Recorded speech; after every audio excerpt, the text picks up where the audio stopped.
When my childhood friend Liam first awakened his werewolf nature, one of his buddies called me to help calm his symptoms. But Liam didn't want to give me the satisfaction. We werewolves are the most loyal in love. The first person we mark becomes our soulmate for life. Even if Arya begs to help me when she arrives, I'll have to resist. But no matter how long he waited, I never showed up. He didn't know that his brother's bodyguard had been bombarding my phone.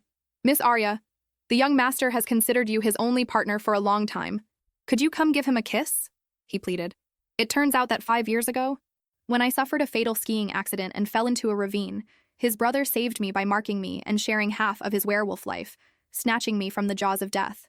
That same night, I wrapped my arms around his brother's neck and whispered, "Declan, don't hold back. Tell me, how many years have you been secretly in love with me?" Liam's entire family carried the lycanthropy. When they turned 20, they went into heat during each full moon. The first person they marked became their lifelong companion. I thought the person Liam would want to mark was undoubtedly me, but when his werewolf nature awakened, his friend called me to relieve his symptoms. Instead, I heard Liam grumbling outside the private room. "I don't want to give Arya the satisfaction. I want to win over the campus beauty, but she's not easy. Unlike Arya, who's like an eager puppy, always ready when I call. When she arrives, even if she begs to help me, I'll have to resist. I don't want to sleep with her and end up tied to her for life, completely under her command." Standing outside the room, I went blank. I never imagined that Liam, who grew up with me, would see me this way. His friends, always ready to jump on the bandwagon, burst into laughter. "So, for you, she's just a toy? Why don't I call her and tell her not to come? That way we prevent her from taking advantage of you tonight and trying to climb the social ladder through your bed." Honestly, I think you reap what you sow. But Liam uncomfortably stopped his friend. "Leave it. If we tell her not to come now, what will she think? Even if she's just entertainment, she's the girl I've indulged since childhood. My heart can't bear to hurt her feelings. When she arrives, I'll see if I can resist touching her. There are things I don't want to say out loud. This is the opportunity for her to see reality." At that moment, I wanted to burst in and shout at him, "You don't want to hurt my feelings, yet you compare me to an eager puppy in front of your friends, letting them mock and belittle me. You don't deserve my devotion." But I held back. Why waste words on someone who doesn't value me? I turned around and fled, telling myself not to cry. After thinking about it, I called his brother's bodyguard. "Remember when you begged me to help relieve Liam's brother's symptoms? Do you still need it? Send me the address right now. I'll come immediately." Half an hour earlier, the bodyguard had revealed a truth that Liam was hiding. "By the way, Miss Arya, do you remember 5 years ago when the young master took you skiing and you fell into a ravine? The older brother led the rescue mission. We searched for 3 days and nights until we found you buried under the snow, rigid as an ice sculpture. You had no pulse." At that moment, the older brother told Liam that werewolves could share half of their life with their partner through a blood ritual on the night of the full moon. That ritual is another form of marking. Once done, they would consider that person their soulmate forever. But the younger brother didn't want to do it. He still couldn't bear to let her die like that. He held her and cried inconsolably. In the end, it was the older brother who saved her. "You were very lucky. That night was a full moon, which allowed us to save you. The older brother performed the ritual and shared half of his life with you. But in doing so, he also marked you, committing himself as your companion. He begged his brother not to tell you anything. For 5 years, every full moon night, the older brother endured it alone, without bothering you, and forbidding everyone from revealing the ritual. But tonight he can't take it anymore. He's seriously injured and is fighting for his life. With the full moon, he won't survive without you. Please, could you come help him?" I was shocked. I never imagined that I had actually died. 5 years ago, Liam, who claimed to have loved me since childhood, wouldn't sacrifice half his life to save me. Instead, his cold-faced brother snatched me from the jaws of death. Still, I hardened my heart and told him, "I'm sorry, but Liam needs me more tonight." I was willing to be ungrateful just to run and help Liam, only for him to treat me like an eager puppy.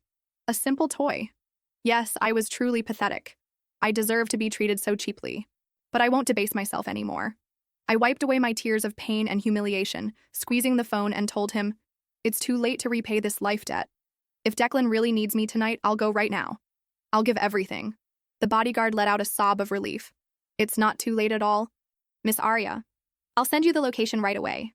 If the young master weren't at death's door on a full moon night, I would never have disobeyed his orders or told you this. The family rules are very strict." I understood. Declan probably just wanted to save my life, nothing more. He didn't want me to cling to him, and I only wanted to return the favor. It wasn't because Liam had broken my heart, and I was seeking refuge in his brother's arms. But I never imagined that when I arrived running at the VIP suite of the hospital, I would see Fiona, the campus beauty, standing outside the room, desperate to enter. Let me in quickly. Isn't it a full moon night? How do you know Mr. Declan doesn't need me? Declan, let me in to help you, please. I suddenly found it almost funny. Liam said Fiona wasn't an easy girl. And yet, there she was, offering herself to his brother. The bodyguards who previously wouldn't let Fiona in opened the door with teary eyes as soon as they saw me. Miss Arya, you finally arrived. Please come in. The young master really needs you tonight. Envy and rage twisted Fiona's face. She shrieked beside herself. Why? Arya! Yes, she can enter. Declan hurt himself so badly just to save her. She's a magnet for bad luck. How dare you let her in? I froze for a moment. That he saved me again. What did that mean? The room was already chaos. I saw Declan lying shirtless on the bed, his face flushed, his short hair soaked in sweat, his fingertips clenched from the heat consuming him. The thick white bandages on his back were soaked in bright red blood. The doctor beside him shouted anxiously, "For heaven's sake, stop resisting, I beg you. Quickly find a woman to help you. The new bandages are already dripping again. How much blood do you think you have left to endure such torment? It's a full moon night. Werewolf blood boils more than normal and coagulation is nullified. Not even the best hemostatics I gave you work. We need to calm that internal fire now or you'll bleed out before dawn. Where is the girl who, according to you, can save the young master? How long will it take her to arrive?" The bodyguards by the bed had already seen me. They bowed with respect and gratitude. "Doctor, she's here." At those words, the man suffering his private hell suddenly opened his eyes. A pair of intimidating and brilliant dark red pupils barely contained the burning desire when they settled on my surprised and annoyed face. "Who called her? Get her out of here." The bodyguard bowed. "Young master, it was me. I'll accept any punishment as long as Miss Arya relieves your symptoms tonight. Besides, this time you got hurt again. Trying to save Miss Arya. You risked your life twice and never took credit for it. You may not feel aggrieved, but we do feel for you." I glanced at the imposing man lying on the bed. Although Liam and I were childhood friends, I had always avoided Declan like the plague because he was known as the living embodiment of the Grim Reaper. Even the cockiest bully became docile before him. Absolute dominance. Normally, I would flee at the sight of him. Now, this man who inspired dread clung to the sheets, his feet involuntarily curled, fighting against himself. Every part of his body radiated waves of heat, his breathing increasingly ardent. The contrast was hypnotic. A beautiful man even in his agony. Fascinating. "What do you mean he was seriously injured for me again?" I asked. The bodyguard was about to speak, but Declan cut him off sharply. "Shut up. Try to say another word." Then he changed to a soft though distant tone to address me. "Arya, leave. I don't need you here." The bodyguard, taking a risk, replied, "Young master, drop the act already. You won't get a wife by acting tough. Your mouth is hard, but your heart is soft. When Miss Arya is in danger, you risk your life. You'd even enter a fire for her. Do you think we're blind?" There was more than one bodyguard in the room, and all of them, without fear, began to vent. "That's right. Remember the full moon night last month? Who was staring at Miss Arya's photo on his phone, sighing like crazy until you were delirious calling her name? We bet you dreamed about her too. And the previous full moon? You parked your car outside Miss Arya's dormitory all night. How many times did you want to go in and stop yourself at the last second? Even a ninja turtle would kneel and say, 'Daddy? If we don't speak up, Miss Arya will never know. Do you really want to endure this your whole life?' Shut up, I can bear it," Declan muttered, lowering his gaze. The doctor beside him erupted. "Bear my foot. If you continue like this, you won't see the sun rise. Miss, why are you standing there? Do something to relieve him." The bodyguards bowed even lower with the utmost reverence. "But what do I do? I have no idea." The doctor, while cutting the bloodied bandages with scissors, blurted out, "Kiss him." I blushed to my ears. Standing by the headboard, I didn't know how to kiss this proud man in front of everyone. Suddenly, a bodyguard exclaimed, "Miss Arya, do you know how the young master got hurt? 2 days ago, the auditorium at your school caught fire. Were you not trapped there? Unable to escape? You even fainted from the smoke. You almost suffocated. But it was the young master who pulled you from the flames. Thanks to the marking, the young master senses when his partner is in danger. He ignored those of us who tried to stop him and launched himself into the inferno to find you. When he was carrying you out, a beam fell and set his entire back on fire. Even so, he endured the pain and used his last strength to get you out, only for his brother to snatch you from his arms. As soon as the younger one saw the older carrying the miss, he ran and took you away. If he cared so much, why didn't he go in himself to save you?" "What?" I couldn't believe it. So that's how Declan got hurt. I remembered waking up from the coma 2 days ago with Liam by my side. I had assumed he had saved me. Today's avalanche of information left no room for shyness or embarrassment. Saving a life was the priority. Without thinking further, I leaned towards Declan and, looking at his sensual lips, kissed him hard. "Don't touch me," Declan growled, pushing me away. But his hands gripped the sheets tighter and tighter. He was trying so hard to resist that his Adam's apple bobbed up and down, his eyes burning. Frightening. "Don't touch me," Declan growled again. But there was something in his eyes that contradicted his words. I looked at him steadily, feeling a strange heat course through my body. All my life I had been running after Liam, begging for crumbs of affection, while the man in front of me had literally sacrificed half his life to save me. "Declan," I whispered, approaching his lips again. "Let me help you." His eyes, two burning embers, looked at me with an intensity that took my breath away. At that moment, all the bodyguards and the doctor discreetly left the room, leaving us alone. The head bodyguard turned before closing the door. "Miss Arya, please save him. He'll never admit it, but he's been watching you from afar for years." When the door closed, I was left alone with this imposing man writhing in pain and desire. How many times had I passed near him without noticing his gaze? How many times had I dismissed his presence to chase after Liam? "Go!" Declan insisted with a hoarse voice. "I can bear it." "Liar," I replied, finding a courage I didn't know I had. "The bandages are soaked in blood. You're dying." With a determined movement, I sat on the edge of the bed. The heat emanating from his body was almost unbearable, like a human furnace. "You don't know what you're doing," he growled as his fingers involuntarily closed around the sheets. "Once I start, I won't be able to stop." I remembered his words. We werewolves are the most loyal in love. The first person we mark becomes our soulmate for life. "Ah, how long have you been suffering this for me?" I asked, feeling something break inside my chest. 5 years of full moons enduring this pain alone. Declan didn't respond, but his breathing became more labored. Beads of sweat purled on his forehead and his perfectly sculpted chest. Suddenly an idea occurred to me. If you marked me 5 years ago and suffer during each full moon, this means you've never... His eyes met mine, and in them I saw the answer. He had never sought relief with another woman. He had remained faithful to a bond that I didn't even know existed. "Why?" I asked, feeling tears form in my eyes. "Why didn't you tell me?" "Because you were in love with my brother," he finally responded, his voice a harsh whisper. "You've always been in love with him." The truth of his words hit me like a slap. All these years chasing Liam, begging for his attention while he saw me as an eager puppy, a convenient toy. And here was Declan, sacrificing himself in silence. "Not anymore," I said with determination, moving closer. "I'm not in love with him anymore." I took his face in my hands, feeling the fever of his skin. Without thinking further, I joined my lips to his in a kiss that began softly but quickly turned desperate. The effect was immediate. An animal growl emerged from deep in his throat, and his arms, powerful as steel, surrounded me, drawing me to him. The heat between us was scorching, as if we were both burning from within. His hungry and demanding lips claimed mine, as if he had been waiting for this moment for an eternity. Perhaps he had been. As we kissed, I felt something strange inside me, a liquid heat, different from anything I had experienced before. It began to expand from my chest throughout my body. It was as if something dormant for years was finally awakening, the part of him that lived in me. Declan pulled his lips away for a moment, his eyes now completely red, shining like rubies in the dim light. "Arya," he gasped, your eyes." I stood up confused and walked to the bathroom mirror.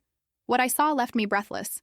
My eyes, normally brown, now shone with a golden amber tone, like those of a wolf under the moon. I returned to the bed, fascinated and frightened in equal parts. "What's happening to me?" "The part of me that lives in you," he explained, his breathing calmer. "It's now responding to my presence and the full moon." I sat beside him, noticing that the bandages were no longer bleeding as much. The simple contact between us seemed to be healing him. "It's always been like this. Every full moon." Declan nodded, reaching for my hand and intertwining his fingers with mine. Such a simple gesture, and yet so intimate. "The first year was the worst," he confessed. "I didn't know how to control it. I almost came looking for you several times." "Why didn't you?" His gaze darkened. "I saw you with Liam, always smiling for him, always by his side. What right did I have to impose myself?" Rage grew inside me at the thought of all the wasted time. "He never really saw me," I said, the words coming out bitter from my mouth. "For him, I'm just entertainment." Declan sat up, ignoring the pain from his wounds, and took my face in his hands. His eyes, now calmer but still bright, studied me intensely. "You were never entertainment for me," he said in a deep voice. "From the first time I saw you, so small next to my brother, I knew you were special. But you were too young and too captivated by him." I vaguely remembered the first time I saw Declan. I was 12 and he was 17, tall and serious, always observing from afar, Always intimidating. You scared me, I confessed with a small smile. Everyone said you were like death personified. He let out a soft laugh, the sound so unexpected that it made me shiver. I know. And perhaps it was better that way, keeping you away. And now? I asked, feeling that we were on the edge of something important. His eyes turned serious. Now I can't let you go, even if I wanted to. The heat in my body increased at his words. Was this what it felt like to be truly desired? Not as a toy or amusement, but as someone invaluable? Declan leaned forward, brushing his lips against my ear. I won't force you into anything, Arya. If after tonight you want to leave, I'll understand. What I did 5 years ago was selfish. I didn't want to live in a world without you. His honesty left me speechless. This man so feared by everyone was completely vulnerable before me. For the first time in my life, I felt the power of being truly loved. Without thinking, I leaned toward him and kissed him again. This kiss, different from the previous one, had no desperation, but something deeper, more meaningful. I'm not going anywhere, I whispered against his lips. Not tonight, not tomorrow, not ever. The relief on his face was like seeing the dawn, beautiful and transformative. Slowly, he drew me to him until I was lying by his side, careful not to press on his wounds. In that moment, with the full moon shining through the window and the heat of our bodies mingling, I understood what it meant to be truly loved.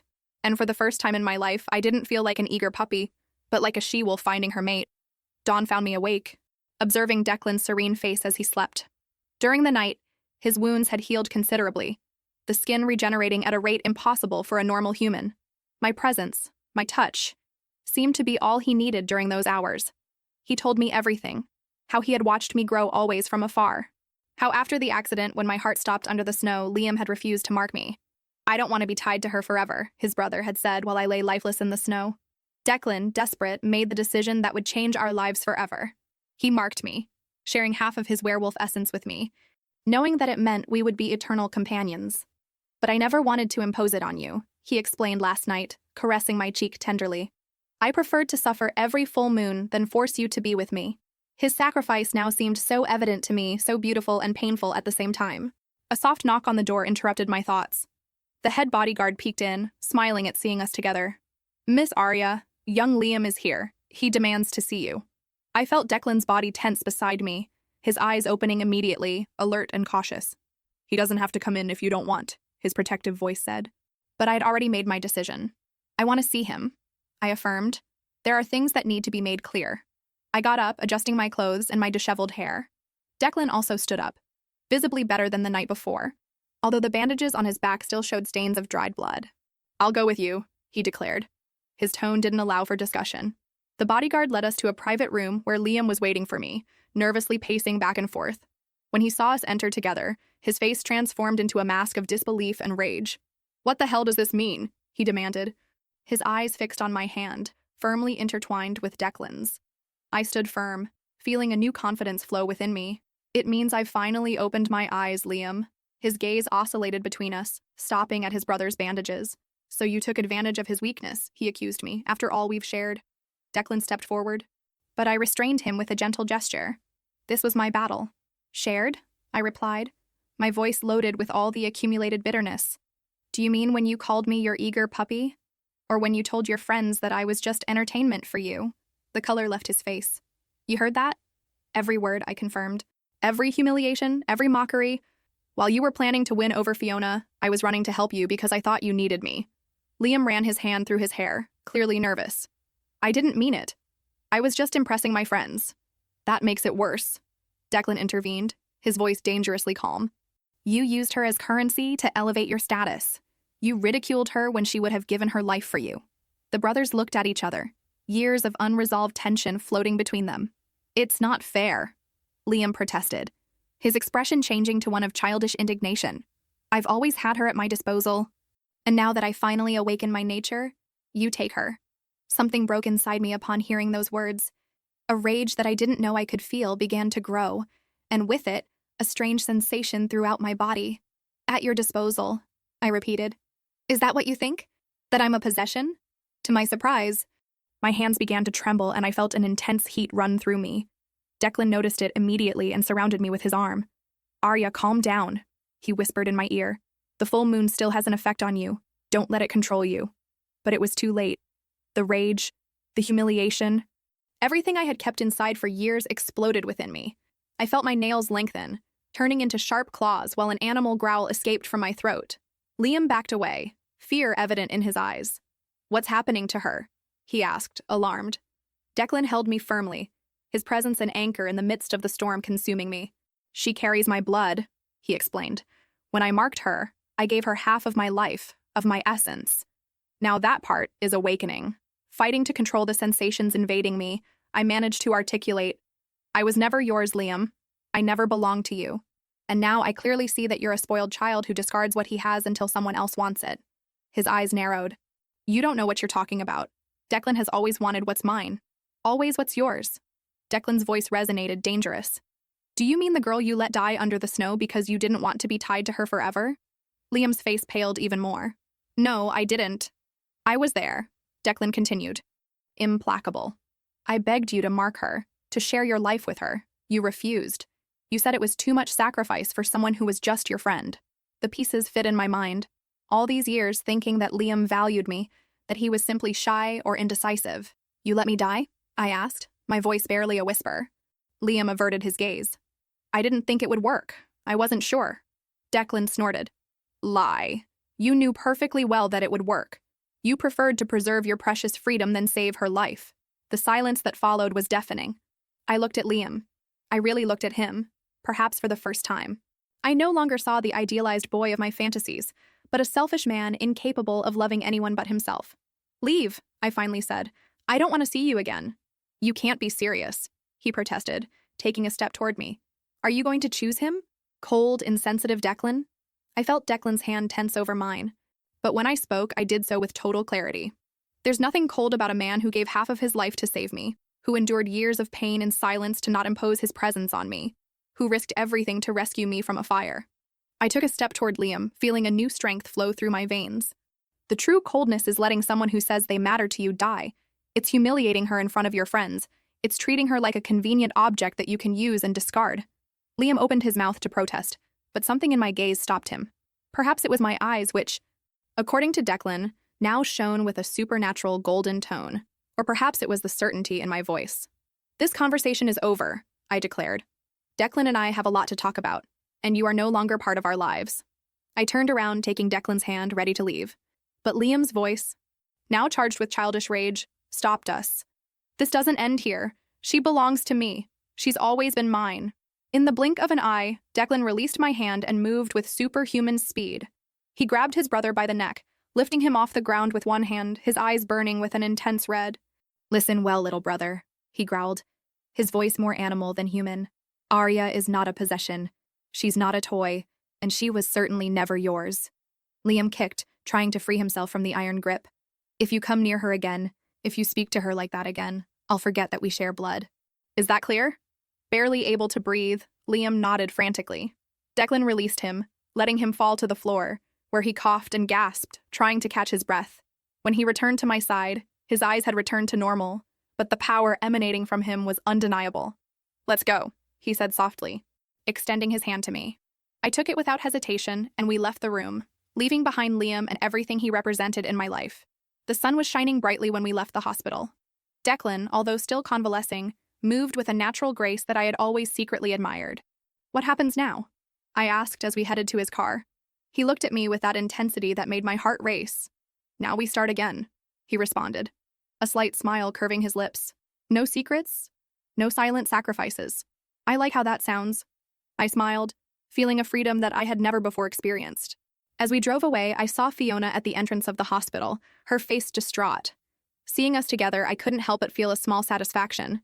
In the car, Declan took my hand, his fingers intertwining with mine as if they had been destined for this forever. "There's something else you should know," he said, his voice serious. "The mark means that we're united in ways that not even I completely understand. What you felt last night, that part of me awakening in you, will increase." "Am I becoming a werewolf?" I asked, more curious than scared. He nodded partially. "The full moon will affect you, though not as much as me.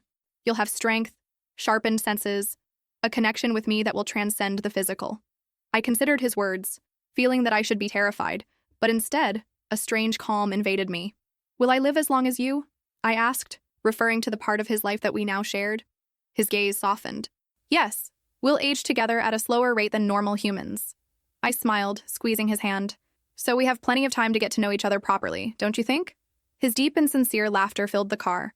A lifetime, he confirmed. And this time I don't plan to watch you from afar. As the sun shone on us and the city was left behind, I felt that I had finally found my place in the world.